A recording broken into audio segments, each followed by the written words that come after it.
the beating of your heart. Can you sense it? Hmm? At this instant, in this very moment, every pulse, every heartbeat, it's life pulsating through you.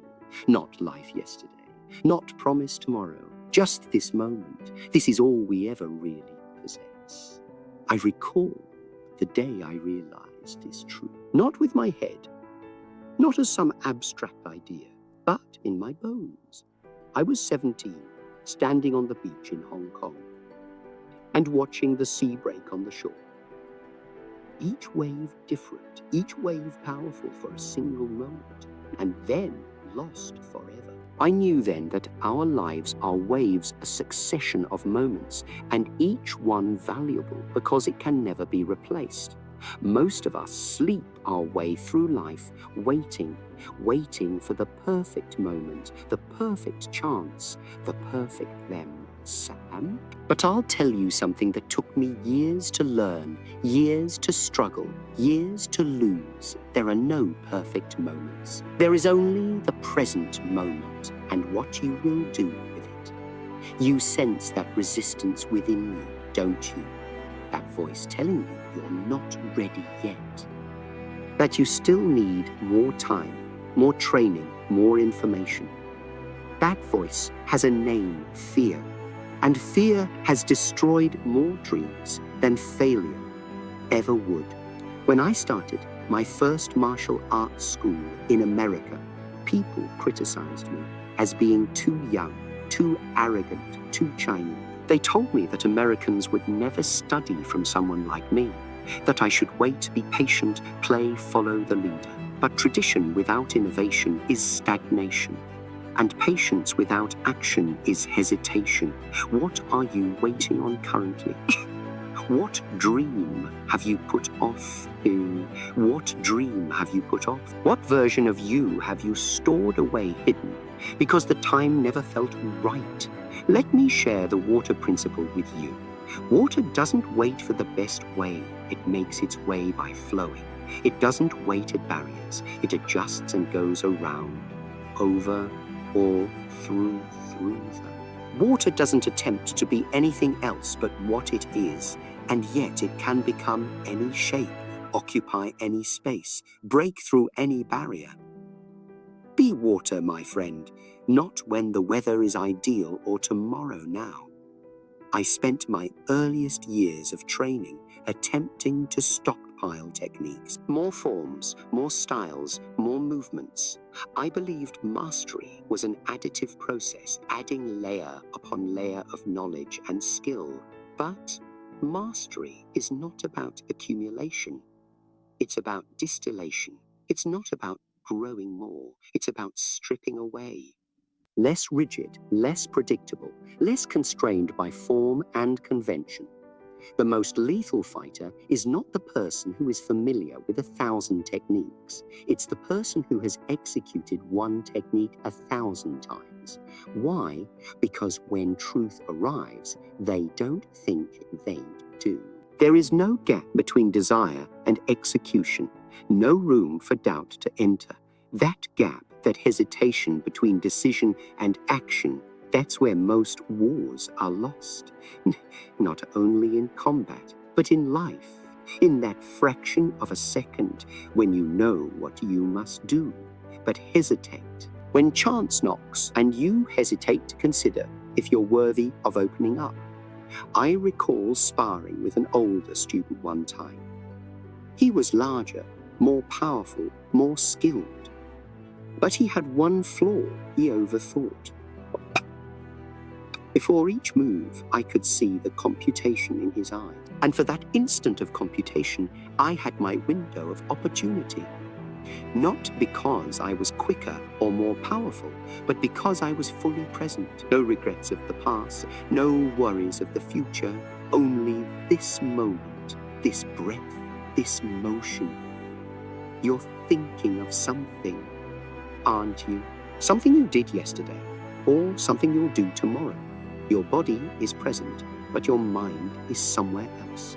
And that rift, that division of your energy, it's taking away your power. Power isn't muscular strength. Power is concentration. Power is being present. When your thoughts, your feelings, and your actions are aligned in one moment, that's when you can't be stopped. The biggest thing standing in the way of this power is not outside. It's not your boss, your situation, or your limitations. It's the war within your own mind. The constant loop of second-guessing, comparing, doubting, putting things off. The inner critic that says you're not enough, not tough enough, not smart enough, not ready enough. I fought against this critic as well. After that 1970 back injury, physicians informed me I would never fight again, never walk normally again. I rested in that hospital bed, body shattered, career apparently finished, and that critic louder than ever. You overdid it, it declared. It declared, you weren't careful enough, now it's all over. I believed it for weeks. I plunged into despair, rage, self-pity. Then I understood something. I was fighting the wrong war. I was fighting the wrong war. I was fighting reality, fighting what already had been. And that's a war nobody can ever win. The actual fight wasn't to alter what had occurred, but to decide how I reacted to it. Not to refuse my limitations, but to discover liberty in them. Not to damn the darkness, but to become light. I couldn't train my body, so I trained my mind. I couldn't practice techniques, so I polished my philosophy. I couldn't stand physically, so I discovered a way to stand mentally, emotionally, spiritually. What's your injury? What situation appears to be holding you back? What limitation have you been struggling against instead of with? The obstacle is not the path. The obstacle reveals the path. Most individuals employ their situation as an excuse. I would pursue my passion, but you'll fail? Let me share something with you about failure. Failure is not the opposite of success, it's part of success. Every master was once a mess. Every specialist was once an amateur. Every success story rests on a foundation of failures, changes, and subsequent attempts. I got rejected hundreds of times. My initial movie audition? Rejected. My initial attempt at opening a school? Struggled. My initial book manuscript? Rejected. My initial creative suggestions about martial arts, laughed at by traditionalists. But what distinguishes those who end up succeeding from those who do not is that they do not make failure personal. When I failed, I never felt like I am a failure. I said, that strategy failed. What can I do differently? How can I modify? Failure is simply feedback. Nothing more and nothing less. It tells you that something is not working. Not that you are not working. Not that you are not worthy. Not that you should quit. The master has failed more times than the beginner has even attempted. Recall that. Write it down. Place it in a location where you will see it daily. Make it your permission to attempt, to fail, to learn, to improve, to try once again. Others would say, Bruce, how do you get so successful in such a short time? The reality, I didn't.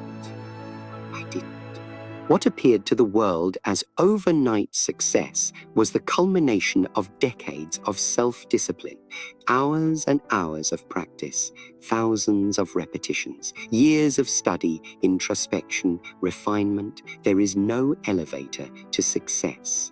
You have to take the stairs one step at a time, one day at a time, one moment at a time. I recall training until my knuckles were sore, bleeding, and then returning the following day to train again. I recall reading philosophy late into the evening, then rising before dawn to train my body. I recall writing and rewriting my thoughts, honing my ideas, testing my own assumptions. Not because I loved to suffer, I didn't. Not because I never wanted to give up, I did. countless times, but because I knew something basic. Discipline has nothing to do with punishment or lack. Real discipline is an act of self-love. It's doing what has to be done today for the person you wish to become. Each time you opt for the tougher right instead of the softer wrong, you're voting for the individual you wish to become. Each rep, each practice session, each nourishing meal, each page turned, each tough conversation confronted, these aren't merely activities. They're assertions, claims of identity, assertions of telling yourself and the world, this is who I am. This is what I believe in. This is what I am capable of.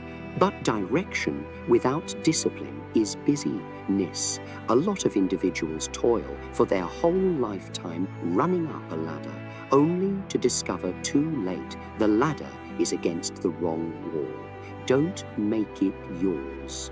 Take a moment before you commit to any course of action and ask yourself, is this really my path or someone else's requirement? Does this reflect my core values? Does this move me toward my vision of fulfillment or away from it? I left a lucrative TV career because it was not in line with my vision. Others believed that I was insane to give up a hit series like The Green Hornet for the unknown of doing my own projects. But I knew that playing stereotypical typecasting would never make me happy, never let me reach my full potential. It wasn't easy. There were hard years, doubts, setbacks, but I never doubted the decision because it was true to my core values: authenticity, self-expression, breaking barriers. What barriers are you supposed to break? What contribution are you supposed to make? What fulfillment are you delaying because the way appears too hard, too uncertain? The quality of your life isn't determined by the absence of difficulties. It's determined by how fully you show up for them. Not just the pleasant moments, but all moments. The victories and the defeats, the breakthroughs and the breakdowns. The moments of clarity and the moments of confusion. Everyone desires the highlight reel, but not the behind-the-scenes struggle. Everyone desires the victory, but not the battle. The transformation, but not the discomfort. The growth, but not the growing pains. But that's not how life works. That's not how growth happens. The butterfly must struggle out of the cocoon to strengthen its wings. The sword must endure the forge to become strong and sharp. And yes, you must face resistance to build resilience. Don't pray for a life of ease. Pray for the strength to live through a tough one. Even better, don't pray just for strength, create it. Day by day, moment by moment, choice by choice.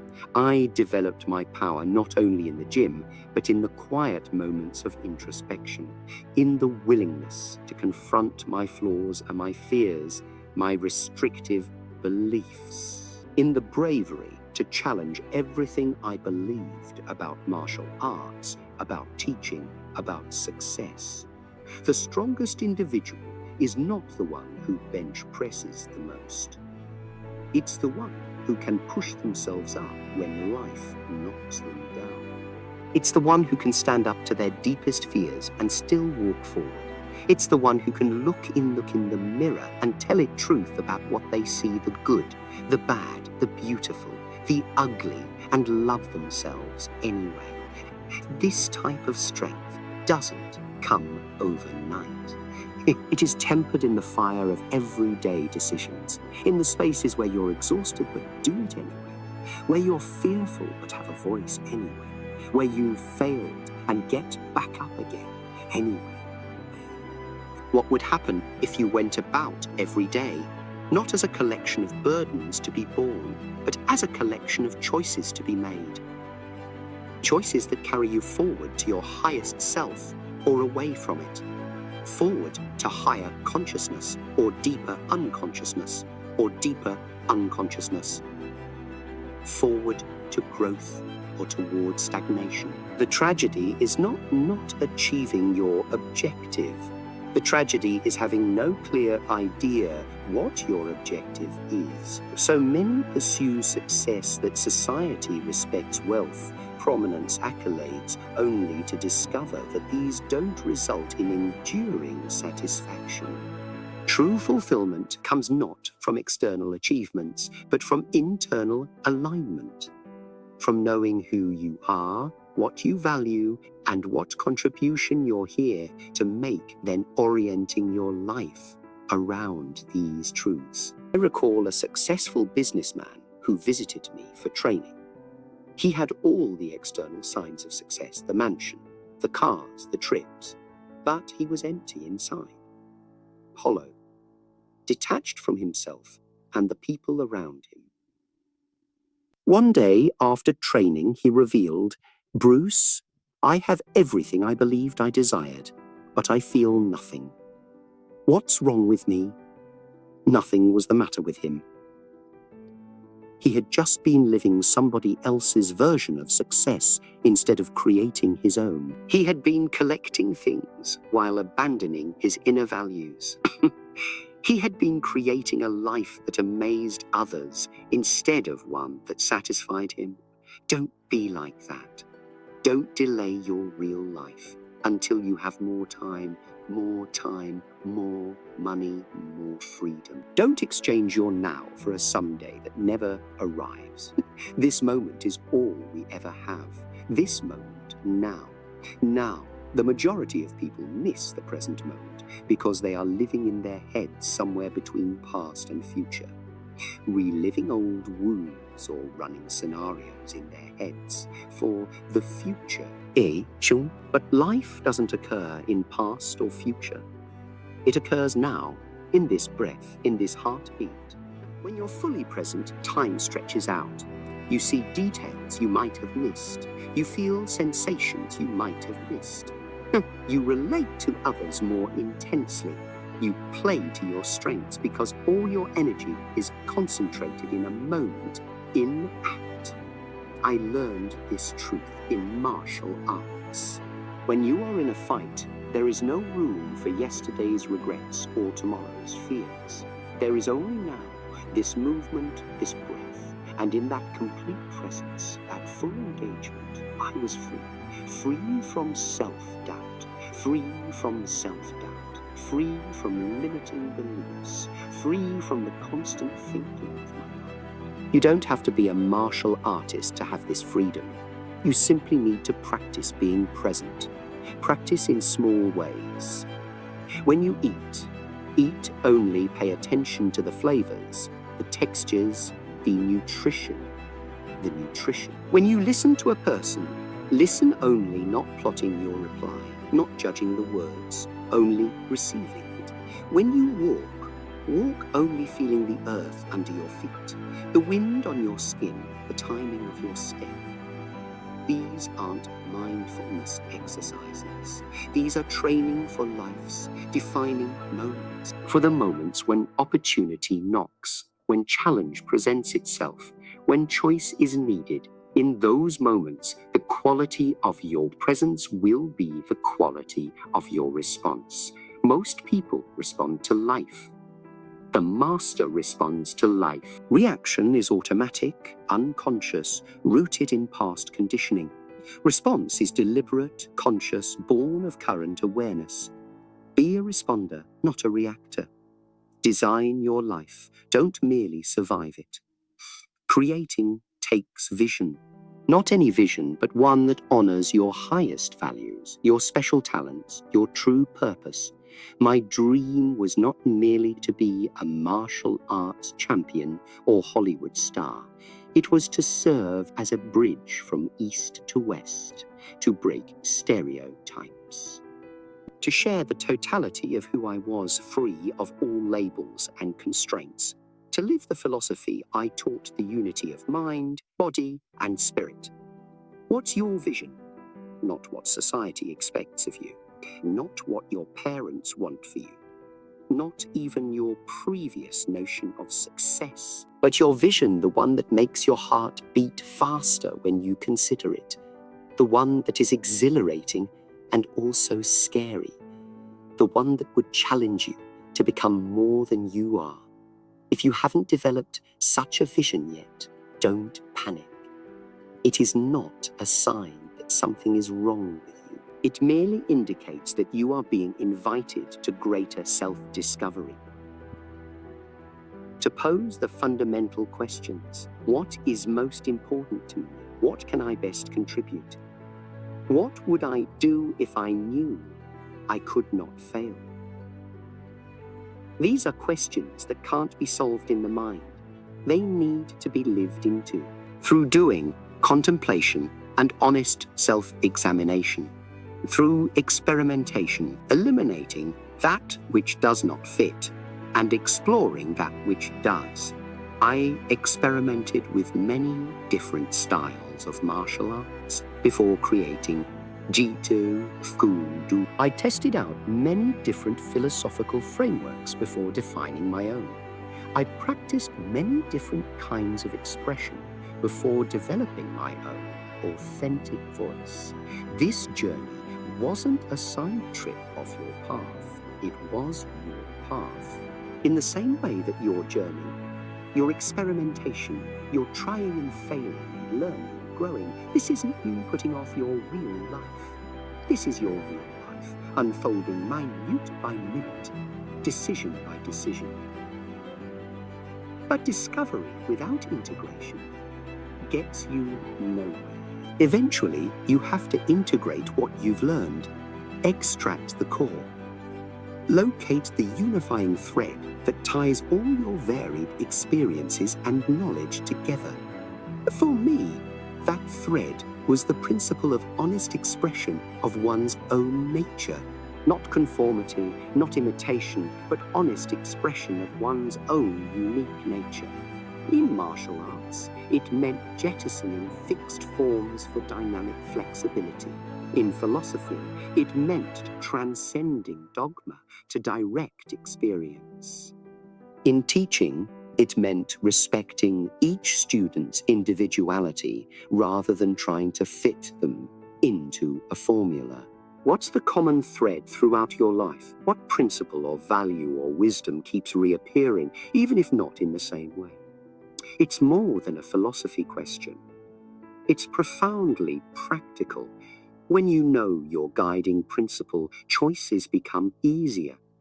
Priorities become clearer. Inner tension decreases.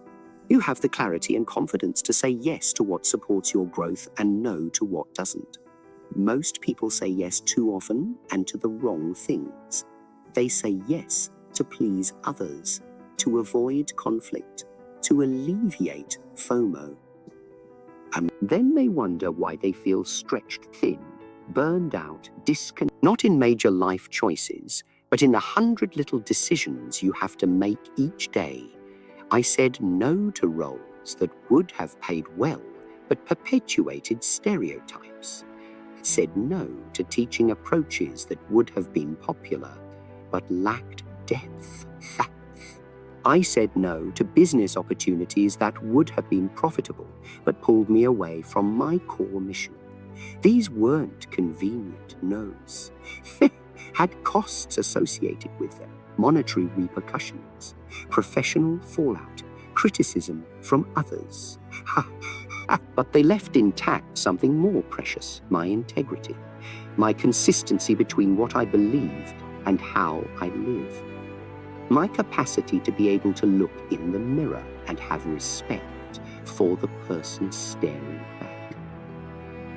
What do you need to say no to? What expectation, obligation, or comfort zone is no longer serving you? What belief, habit, or relationship is stopping you from being the person you are supposed to be? No is not rejection. It's selection. No is not closing doors. It's opening the right ones. No is not limitation. It's focus. And focus, intense energy put into a definite purpose, is the requirement for mastery in any area. I mastered not by dabbling in a lot of different things, but by going deep in a few, not by pursuing every opportunity, but by fully committing to the ones that have my vision. Not by trying to be someone else, but by becoming more fully myself. The road to mastery is not a linear path, it's a spiral, moving back to those same fundamental truths, but on progressively deeper levels. You'll be confronting the same lessons, wrestling with the same obstacles, grappling with the same fears, but each time from a higher level, with deeper wisdom, with greater resolve. Don't let this discourage you. Don't say, I've been here before.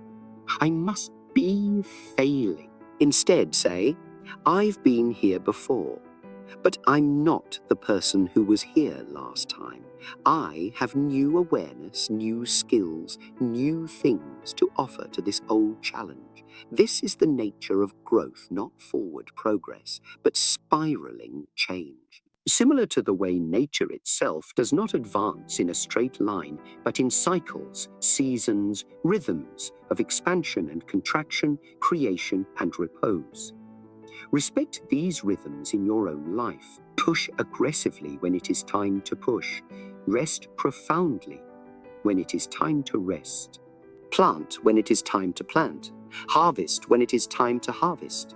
Fight aggressively when it is time to fight. Yield when it is time to yield. This wisdom, this attunement to the right thing in the right moment isn't efficiency, it's harmony. Harmony with your nature, with your world, with the present unfolding. I achieved this harmony in the martial arts, but you can achieve it through any meditation, any practice that calls for your full presence, your full attention, your genuine self-expression. For you, it may be writing, painting, coding, teaching, healing, building, designing. It can take many forms. What matters is that it captures you fully, challenges you, shows you to yourself. By this confrontation, this challenge, this self-disclosure, you learn something deep. You are not who you believe you are. You are not your accomplishments or failures, your strengths or weaknesses, your virtues or vices. You are not the definitions given to you by others or the stories that you tell about yourself.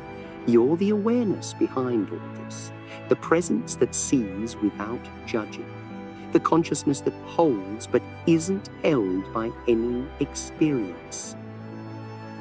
When you understand yourself as this awareness, this presence, this consciousness, you're free. Free from the dictatorship of external approval, free from the jail of perfectionism, free from the draining struggle to be someone you are not being. This liberty is not passive surrender. It is active participation from a position of wholeness, not deficiency. It is the liberty to seek excellence, not in an effort to prove yourself, but because excellence is a natural expression of who you are. I sought excellence in martial arts not to make up for some lack, not to impress other people, not even mainly to beat other people. I sought excellence as a means of self-discovery and self-expression, as a way of learning the truth of who I was and what I could do. You possess that same excellence potential, not only in what you're doing, but in the manner in which you live, in the way that you handle difficulty, in the way that you treat other people, in the way that you manage your energy, in the way that you fully arrive at every moment of your life. Excellence is not perfection. Perfection is an illusion that holds you captive to the future to the detriment of the present. Excellence is doing your best in this moment with what you have, where you are. I did my best with what I had, even when what I had was a severe back injury, few opportunities, cultural resistance, and industry rejection. I didn't wait for ideal conditions. I built excellence within the boundaries of reality. You can do the same. You can drop the waiting game for the perfect moment, the perfect opportunity, the perfect version of yourself. You can make do with this moment. Hey.